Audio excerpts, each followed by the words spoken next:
बात तनु में नचा दो,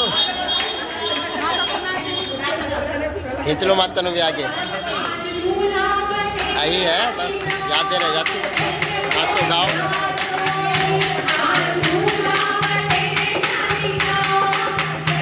हरि ओम ओम शांताकारं भुजगशयनं पद्मनाभं श्रीशं विश्वाधारणं गगनसदृशं मेघवर्णं शुभांगं लक्ष्मीकान्तं कमलनयनं योगविद्यानगम्भिः वन्दे विष्णुवैब्रहर्णहं सर्वलोकैकनाथनहं पापोऽहं पापकर्णाहं पापास्तं पापसंभवे त्राय मां पार्वतीनाथ सर्वपापहरो भवः। कृष्णाय वासुदेवाय हरे परमात्मने प्रणतक्लेशनाशाय गोविन्दाय नमो नमः। विष्णु भगवान की जय, कार्तिक महात्म की जय, तुलसी माता की जय, शालिग्राम भगवान की जय। 30वां अध्याय। भगवान श्री कृष्ण ने कहा, हे प्रिय नारद जी,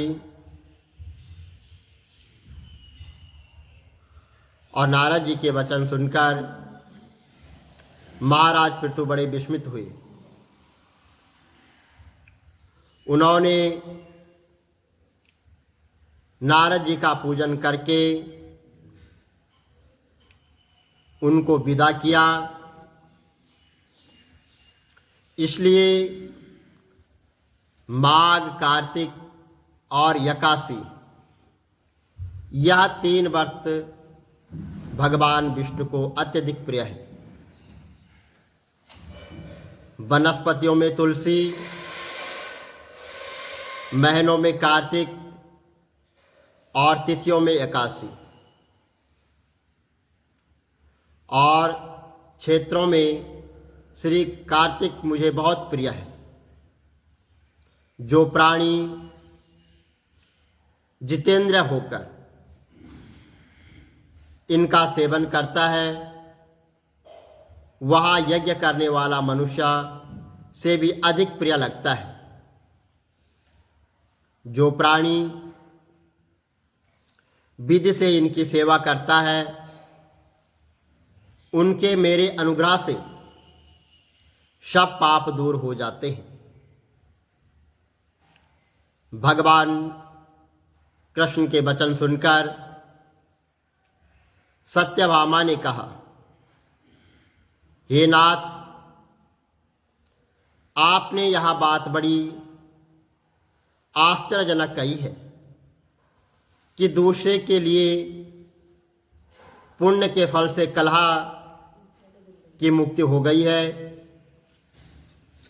यह एक प्रभावशाली कार्तिक मास आपको अधिक प्रिय है कि जिसे पतिद्रोह का पाप केवल स्नान के पुण्य से ही नष्ट हो गया हो, दूसरे मनुष्य द्वारा किया हुआ पुण्य उनके देने से कैसे मिल जाता है, या आप मुझे बताइए।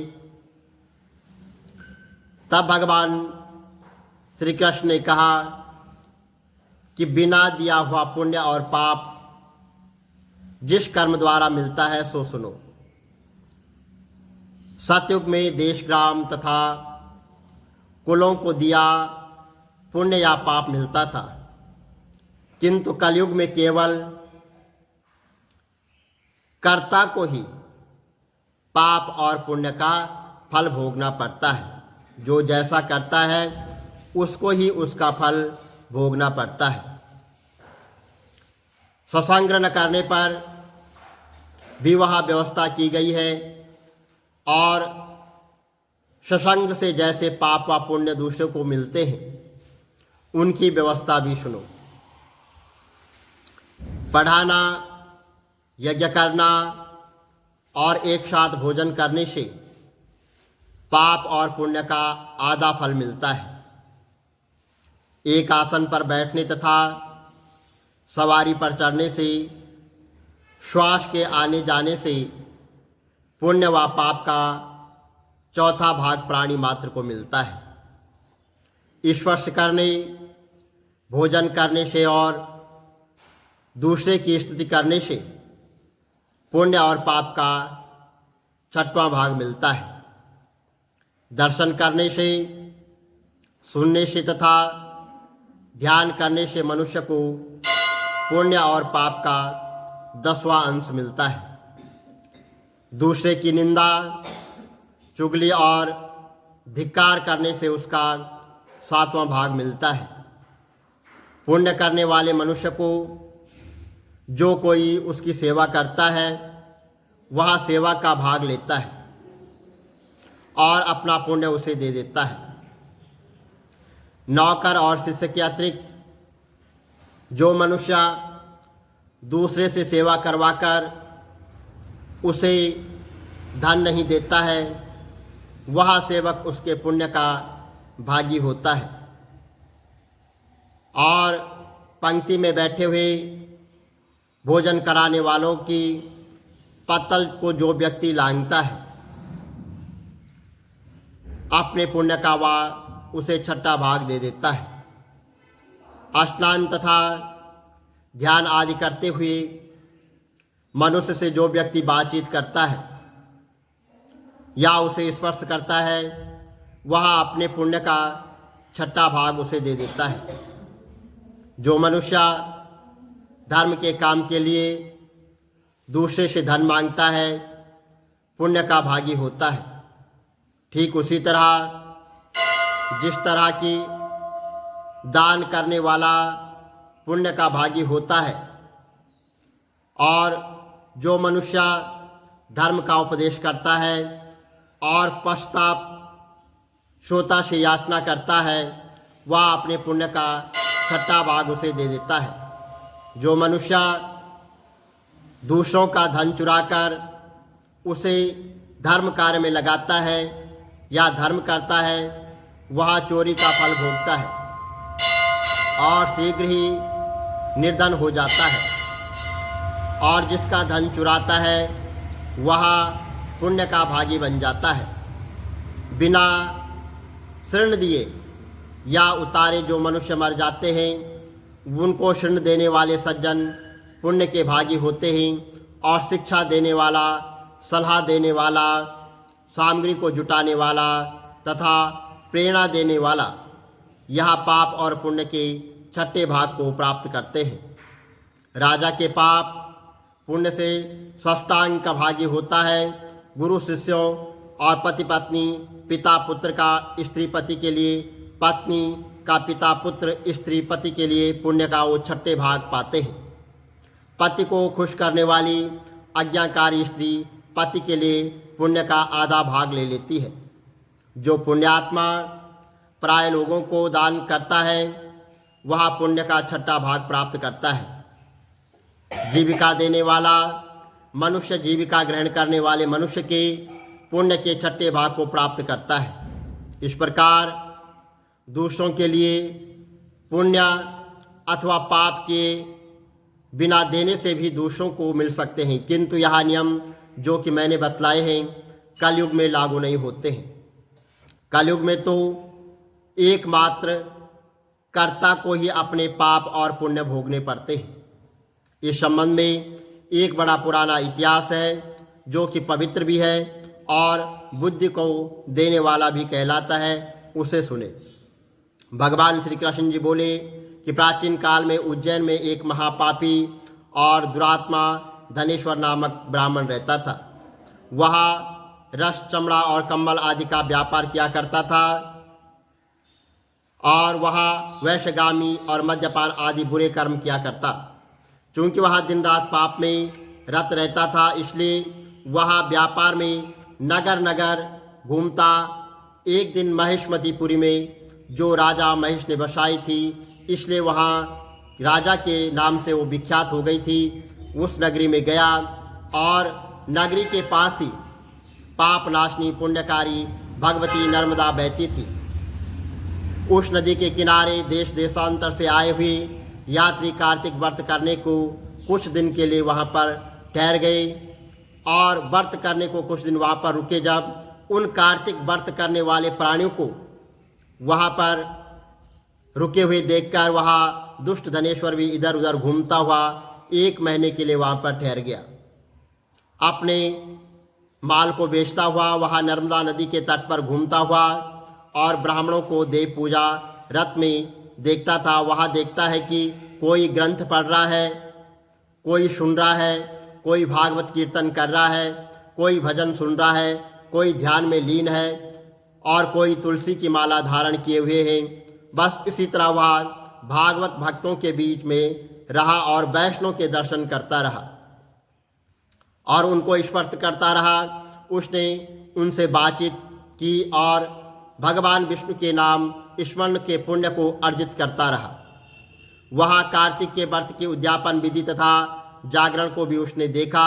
उसने पूर्णिमा के व्रत को भी देखा कि व्रती ब्राह्मणों तथा गौओं को भोजन करा रहे हैं और ब्राह्मणों को दक्षिणा दे रहे हैं। उसने नित्य प्रति भगवान शंकर की प्रसन्नता के लिए भी वहाँ पर दीपमाला को भी देखा और त्रिपुरा नामक राक्षस के 3 पुरों को शंकर जी ने इसी तिथि को जलाया था। इसलिए भगवान शंकर के भक्त इस तिथि को दीप उत्सव मनाते हैं। जो मनुष्य मुझ में और भगवान शंकर में अंतर मानता है उसकी सारी क्रियाएं निष्फल हो जाती है। धनेश्वर वहाँ की पूजा विधि देखता हुआ इधर उधर घूम रहा था कि उसे काले सर्प ने काट डाला और वह भूमि पर गिर पड़ा। उसकी यह दशा देखकर वहाँ के दयालु भक्तों ने उसे चारों ओर से घेर लिया और उसके मुंह में तुलसी जल से मिश्रित जल के छींटे देने लग गए और जब उसके प्राण निकले तो यम के दूत उसे बांधकर कोड़ों से मारते हुए यमपुरी ले गए। उसे देख चित्रगुप्त ने यम से कहा कि इसने बाल्यकाल से लेकर और आज तक बुरे काम ही किए हैं। इसके जीवन में पुण्य तो कहीं है ही नहीं, लेश मात्र भी दिखाई नहीं देता है। यदि मैं पूरा 1 वर्ष आपको सुनाता रहूं तो इसके पापों की सूची समाप्त नहीं होगी। यह महापापी है, अतः इसको 1 कल्प तक घोर नरक में डालना चाहिए। चित्रगुप्त की बात सुनकर यमराज ने बड़े क्रोध में आकर उसे अपना काल नेमी के समान भयंकर रूप दिखाते हुए अपने अनुचरों को आज्ञा देकर कहा, हे प्रेत सेनापतियों, इस दुष्ट को मुदगरों से मारते हुए कुंभिपाक नरक में ले जाओ और वहां पर इसको डाल दो। सेनापति ने मुदगरों से उसका सिर फोड़ते हुए कुंभिपाक नरक में ले जाकर खौलते हुए तेल के कड़वा में डाल दिया और प्रेत सेनापतियों ने ज्यों ही तेल के कड़वा में उसको डाला, वहां पर लपलपती हुई आग अपने आप ठंडी हो गई। जैसे कि प्रहलाद को अग्नि में डालने से वह ठंडी हो गई थी। यह विचित्र घटना देख के प्रेत सेनापतियों ने यमराज के पास जाकर यह सब हाल कह सुनाया। यमराज भी आश्चर्य को देखकर और चकित हो धनेश्वर को अपने पास बुलाकर स्थिति पर विचार करने लगे। उसी समय नारायण नारायण कीर्तन करते हुए देवर्षि नारद जी भी वहां आ पहुंचे और यमराज से कहने लगे कि हे यमराज, यह ब्राह्मण नरक में डालने जाने के योग्य नहीं है, क्योंकि इसने अंत समय में कुछ शुभ कार्य किए हैं जो कि नरक यातना को नष्ट करने वाले हैं। जो लोग भगवत का दर्शन करते हैं, उनसे बातचीत करते हैं, कीर्तन करते हैं, उनका स्पर्श करते हैं, चाहे उन्होंने कोई पुण्य कर्म न किया हो, सहज में ही स्वर्ग के अधिकारी हो जाते हैं। अतः धनेश्वर भी पुण्य आत्माओं के संग व स्पर्श से स्वर्ग का अधिकारी हो गया है। अतः वह पुण्य आत्मा है। इसे यक्ष योनि दो और केवल इसे पाप भोग करने वाले नरक को दिखा दो। भगवान श्री कृष्ण ने कहा। जब नारद जी ने ऐसा कहकर वहां से वो चले गए, धनेश्वर को पुण्य आत्मा समझते हुए यमराज ने दूतों को इसे नरक दिखाने की आज्ञा दी। बोलो विष्णु भगवान की जय, कार्तिक महात्म की जय। श्री कमल नेत्र कटी पीतम्बर अधर मुरली गिरधरम, मुकुट कुंडल कर लुट किया सांवरे राधे वरम, सिरकूल यमुना धेनु आगे सकल गोपियन के मन हरम, पीत वस्त्र गरुड़ वाहन चरण शुक नित सागरम करत केल कलोल निस्तिन कुंज भवन उजागरम अजर अमर अडोल निश्चल पुरुषोत्तम अपरापरम दीननाथ दयाल गिरधर कंस हीना कुशहणम गलपूल माल विशाल लोचन अधिक सुंदर केशवम वंशीधर वसुदेव चाय वाली चलो श्री वामनम जल डूबते गजराक लीनो लंका चेजो रावणम सप्तदीप नव खंड 14 भवन कीनो एक पदम द्रौपदी के लाज राखी कहा लो उपमा करम ननाथ दयाल पूरण करुणमय करुणाकरम कविदत्त दास विलास निस्तिंग नाम जप नित नागरम प्रथम गुरु के चरण बंदो यस्य ज्ञान प्रकाशितम आदि विष्णु जुगादि ब्रह्मा शिवते शिव शंकरम फिर कृष्ण केशव कृष्ण केशव कृष्ण यदुपति केशवम फिर राम रघुवर राम रघुवर राम रघुवर राघवम फिर राम कृष्ण गोविंद माधव वासुदेव श्री वामनम मत्स्य कछवाराह नरसिंह पाई रघुपति पावनम मथुरा में केशव ब्राजे गोकुल बाल मुकंद जी श्री वृंदावन में मदन मोहन गोपीनाथ गोविंद जी धन्य मथुरा धन्य गोकुल जहाँ श्रीपति अवतारे धन्य यमुना नीर निर्मल ग्वाल बाल सकावरे नवनीत नागर कृत निरंतर शिव विचार मन मोहितम कालादि तट करत्र क्रीड़ा बाल अद्भुत सुंदरम ग्वाल बाल सब सक विराजे संग राधे भामिनी वंशीवट दट निकट यमुना मुलिकिटेर सुहावनी भज राधे विष रघुवंश उत्तम परम राजकुमार जी सीता के पति भक्तन के गति जगत प्राण आधार जी जनक राजा पनक राके धनुष बाण चढ़ावही सती सीता नाम जाके श्री रामचंद्र प्रणामही जन्म मथुरा केल गोकुल नंद के हृदय नंदनम बाल लीला पतित पावन देव की वसुदेवकम श्री कृष्ण कलिमल हरण जाके जो भजे हरि चरण को भक्ति अपनी देव माधव भव सागर के तरण को जगन्नाथ जगदीश स्वामी श्री बद्रीनाथ विशंबरम द्वारिका के केशवम प्रणवयम श्री कृष्ण अष्टपद पढ़त निस्तिन विष्णु लोक सगच्छतम श्री गुरु रामानंद अवतार स्वामी कविदत्त दास समाप्तवम श्री कमल नेत्र समाप्तवम विष्णु भगवान की जय लक्ष्मी नारायण भगवान की जय।